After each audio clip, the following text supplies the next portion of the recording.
कथा के बिना अधूरा है एकादशी व्रत। जानिए कैसे प्रकट हुई देवी उत्पन्ना एकादशी।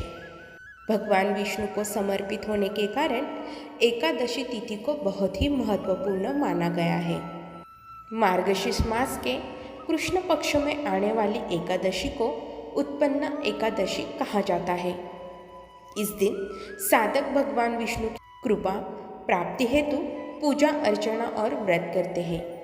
एकादशी का व्रत बिना व्रत कथा के अधूरा माना गया है। ऐसे में आइए पढ़ते हैं उत्पन्ना एकादशी की व्रत कथा।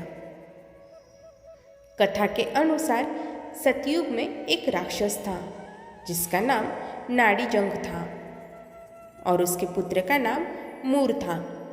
मूर एक बहुत ही शक्तिशाली दैत्य था जिसने अपने पराक्रम के बल पर इंद्र से लेकर यम और अन्य देवताओं के स्थान पर कब्जा कर लिया था। ऐसे में सभी देवतागण अपनी परेशानी लेकर भगवान शिव की शरण में जा पहुँचे और उन्हें अपनी सारी व्यथा सुनाई। महादेव ने देवताओं को इस समस्या का हल ढूंढने के लिए प्रभु श्री हरि के पास जाने के लिए कहा। इसके बाद सभी देवता अपनी व्यथा लेकर भगवान विष्णु की शरण में जा पहुँचे और विस्तार से उन्हें सारी बात बताई।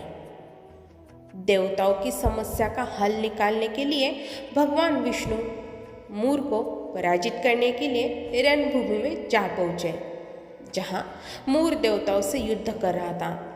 भगवान विष्णु जी को देखते ही मूर ने उन पर प्रहार किया। कहा जाता है कि मूर और भगवान विष्णु का युद्ध 10,000 वर्षों तक चला। विष्णु जी के अनेक प्रहार के बाद भी दैत्य मूर नहीं हारा। फिर युद्ध करते समय जब श्री हरि थक गए तो वह बद्रिकाश्रम गुफा में जाकर विश्राम करने लगे। इस पर दैत्य मूर भी विष्णु का पीछा करते हुए उस गुफा में पहुंच गया। उस राक्षस ने भगवान पर वार करने के लिए हथियार उठाए ही थे कि तभी भगवान विष्णु के शरीर से एक कांतिमय रूप वाली देवी प्रकट हुई और उन्होंने मूर राक्षस का वध किया। क्योंकि इस देवी का जन्म मार्गशीर्ष मास की कृष्ण पक्ष की एकादशी को हुआ था, इसीलिए उनका नाम एकादशी हो गया। साथ ही एकादशी के दिन उत्पन्न होने के कारण इस देवी को उत्पन्ना एकादशी के नाम से जाना जाता है। इस प्रकार उत्पन्ना एकादशी की कथा समाप्त होती है। जय हरि विष्णु।